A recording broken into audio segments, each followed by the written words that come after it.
Values Education 8, Quarter 3, Learning Competency 2B ay ipaliliwanag na ang pamamahala ng ugnayan sa panahon ng hindi pagkakaunawaan sa kapwa ay mahalaga para maisalba ang mabuting ugnayan at mapairal ang kahinahunan upang makaiwas mula sa mga hindi inaasahang kahihinatnan. Nagsisimula ng pumasok sa panahon ng pagbibinata si Rimuru. Dahil dito, may mga pisikal at emosyonal na pagbabagong nangyayari sa kanya. Napapansin niyang nag-iiba ang kanyang boses at madali siyang mainis o mahiya sa harap ng iba. Nagsimula rin siyang hindi maging kumpiyansa sa sarili at madalas iwasan ang mga kaklase. Mga tanong: ano ang mga pagbabagong pinagdaraanan ni Rimuru bilang isang nagbibinata? Paano nakaaapekto ang kanyang pananaw sa sarili sa pakikitungo niya sa iba? Kung ikaw si Rimuru, ano ang gagawin mo upang mapanatili ang mabuting ugnayan sa iyong mga kaibigan sa kabila ng mga pagbabagong ito? Kung ikaw ang kaibigan ni Rimuru, paano mo uunawain ang kanyang sitwasyon o pinagdadaanan? Madalas makipagtalo si Shuna sa kanyang mga magulang dahil gusto na niyang gumawa ng sariling desisyon sa pag-aaral at sa mga taong kakaibiganin. Sa isang pagkakataon, pinagbawalan siyang lumabas dahil gabi na raw. Ngunit nagpilit siya at nagalit ang kanyang ama. Mula noon, hindi siya masyadong nakikipag-usap sa kanila. Mga tanong: ano ang naging sanhi ng hindi pagkakaunawaan ni Shuna at ng kanyang mga magulang? Ano ang maaaring gawin ni Shuna upang mapanatili ang mabuting ugnayan sa kanyang pamilya? Kung ikaw ay nasa sitwasyon ni Shuna, paano mo haharapin ang sitwasyon ng may kahinahunan? Ano ang maaaring matutuhan ng pamilya ni Shuna mula sa karanasang ito? Matagal nang magkaibigan sina Gobta at Gabiru. Ngunit nitong mga nakaraang linggo, napapansin ni Gobta na palaging kasama ni Gabiru ang iba nilang kaklase. Nakaramdam siya ng selos at hindi na nakikipag-usap. Akala naman ni Gabiru ay nagbago na si Gobta at ayaw na nitong maging kaibigan. Mga tanong: ano ang dahilan ng hindi pagkakaunawaan sa pagitan ni Gobta at Gabiru? Paano nila maipapakita ang pag-unawa at kahinahunan sa isa't isa upang maayos ang kanilang pagkakaibigan? Kung ikaw ang isa sa kanila, ano ang gagawin mo upang hindi tuluyang masira ang pagkakaibigan? Ano ang aral na makukuha mo sa sitwasyong ito? Sumali si Veldora sa isang online gaming community. Naging masaya siya sa pakikipaglaro at pakikipag-chat sa mga bagong kakilala. Isang araw, may nakasagutan siya sa GC dahil sa isang hindi pagkakaintindihan sa laro. Sa galit, ipinost niya sa social media ang screenshot ng kanilang usapan, dahilan para masira ang samahan nila. Mga tanong: ano ang ugat ng hindi pagkakaunawaan ni Veldora at ng kanyang mga online na kakilala? Paano niya mapamamahalaan ang sitwasyon upang hindi lumala ang problema? Kung ikaw si Veldora, ano ang dapat mong ginawa bago mag-post online? Anong katangian ang dapat taglayin ng isang kabataan sa ganitong sitwasyon upang mapanatili ang mabuting ugnayan? May gusto si Milim kay Noir at naging malapit silang magkaibigan. Ngunit isang araw nakita niya na si Noir ay nakangiti habang kausap ang isa nilang kamag-aral. Hindi muna siya nagtanong. Sa halip ay nagalit at umiwas kay Noir. Dahil dito, hindi sila nagkausap ng maayos at naging malamig ang kanilang samahan. Mga tanong: ano ang tunay na dahilan ng hindi pagkakaunawaan sa pagitan ni Milim at Noir? Ano ang nararapat gawin ni Milim bago magalit o magdesisyon? Kung ikaw si Noir, paano mo ipapakita ang kahinahunan sa ganitong sitwasyon? Ano ang matututuhan natin tungkol sa kahalagahan ng komunikasyon at pagtitiwala sa ganitong uri ng ugnayan? Sitwasyong tinalakay natin kanina, nakita natin na ang hindi pagkakaunawaan ay maaaring mangyari sa iba't ibang aspeto ng ating buhay. Maaaring ito ay nagsisimula sa sarili kapag tayo mismo ay hindi sigurado sa ating damdamin o pagkakakilanlan. Maaari rin itong mangyari sa pamilya kapag nagkakaiba ng pananaw o kagustuhan. Minsan naman sa pagkakaibigan dahil sa selos o kakulangan ng komunikasyon. Sa mas malawak na ugnayan tulad ng mga kakilala o online friends, nagkakaroon din ng hindi pagkakaintindihan dahil sa maling akala o padalos-dalos na reaksyon.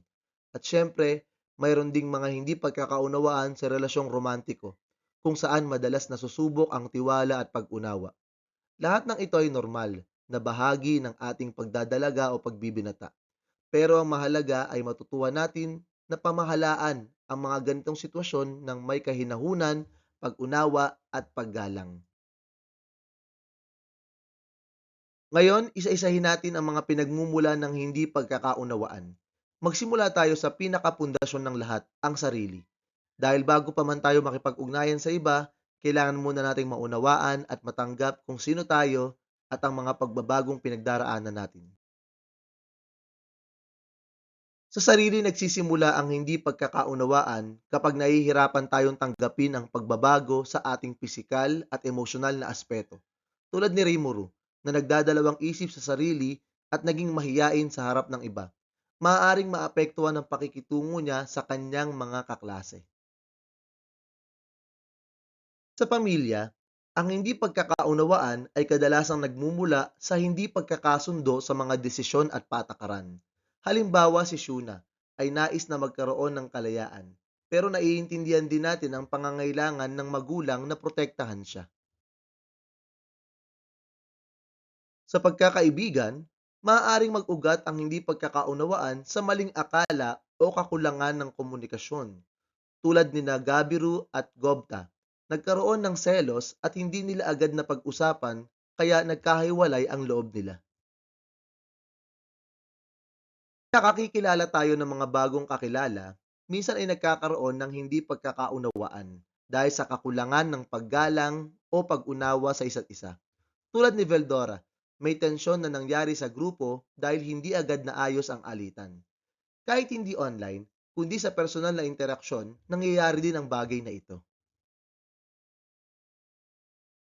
Sa relasyong romantiko, kadalasan ang hindi pagkakaunawaan ay nagmumula sa selos at hindi pag-uusap. Tulad ni Milim at Noir, mabilis silang nagalit at hindi nagbigay ng pagkakataon na ipaliwanag ang kanilang nararamdaman, kaya naapektuhan pati ang kanilang samahan at iba pang mga kaibigan. Lahat tayo ay nakakaranas ng hindi pagkakaunawaan sa sarili, sa pamilya, sa mga kaibigan, sa mga kakilala, at maging sa relasyong romantiko. Ipinapakita ng mga sitwasyong ito na kahit saan, maaaring magkaroon ng alitan kapag kulang sa tiwala, pag-unawa at komunikasyon. Ngunit sa halip na umiwas o magtanim ng galit, dapat nating alalahanin na bawat hindi pagkakaunawaan ay pagkakataon upang matutong makinig, magpatawad, at mapanatili ang mabuting ugnayan. Sa lahat ng hindi pagkakaunawaang ito, may dalawang katangian na tumutulong para maibalik at maisalba ang mabuting ugnayan. Ito ay ang kahinahunan at pagtsatsaga. Ang kahinahunan ay ang kakayahang maging kalmado sa gitna ng sigalot. Sa halip na agad magalit o magsalita ng masakit, pinipili nating makinig muna at intindihin ang sitwasyon. Sa ganitong paraan, mas nagiging maayos ang pag-uusap at naiiwasan ang mas malalang alitan. Samantala ang pagtsatsaga ay ang hindi agad sumusuko sa isang relasyon kahit may tampuhan o hindi pagkakaunawaan. Kapag pinipili nating maghintay, magpaliwanag ng maayos, at magbigay ng pangalawang pagkakataon, ipinapakita natin na pinapahalagahan natin ang tao higit sa ating emosyon. Kung taglay natin ang dalawang katangiang ito, mas madali nating maisalba ang mabuting ugnayan at mapapanatili ang kapayapaan at pagkakaunawaan sa ating kapwa. Ngayon, pag-isipan natin ang sarili nating karanasan. Lahat tayo ay dumaraan sa mga hindi pagkakaunawaan sa pamilya, kaibigan o kaklase. Ngunit ang mahalaga ay kung paano natin ito hinaharap. Tanungin natin ang ating sarili. Ako ba ay kalmado kapag may tampuhan? Marunong ba akong makinig at magpatawad? Paano ko pinapakita ang pagtsatsaga sa mga taong mahalaga sa akin? Ang pagninilay na ito ay paalaala na ang tunay na pagkakaunawaan nagsisimula sa ating kakayahang maging mahinahon, matiisin at mapagpatawad. Ngayong nauunawaan mo na kung gaano kahalaga ang kahinahunan at pagtsatsaga, Isipin mo ang isang pagkakataon na nagkaroon ka ng hindi pagkakaunawaan sa iba. Ano ang nangyari noon? Paano mo ito hinarap? At kung mangyari uli yon, ano ang gagawin mo ngayon? Isulat sa iyong journal o papel ang iyong sagot sa pangungusap na ito. Sa susunod na may hindi pagkakaunawaan ako sa iba, ito ang gagawin ko. Ang layunin nito ay makita kung paano mo maisasabuhay ang mga natutuhan mo tungkol sa maayos na pamamahala ng ugnayan. Pagsasanay, isulat ang T kung ang pangungusap ay wasto o M kung hindi. Ang pagiging mahinahon ay nangangahulugang hindi mo dapat ipahayag ang iyong saloobin. Ang pagtitiyaga ay isang paraan ng pagpapakita ng pagmamahal at paggalang sa kapwa. Mas mainam na umiwas na lang sa tao kapag may hindi pagkakaunawaan upang maiwasan ang gulo. Ang kahinahunan ay nakatutulong upang makaiwas sa mga hindi inaasahang kahihinatnan. Ang hindi pagkakaunawaan ay normal, ngunit may paraan upang mapanatili pa rin ang mabuting ugnayan. At hanggang dyan lamang po ang ating aralin para sa araw na ito. Sana po ay may natutuhan kayo. Salamat po sa panonood at pakikinig. Paalam!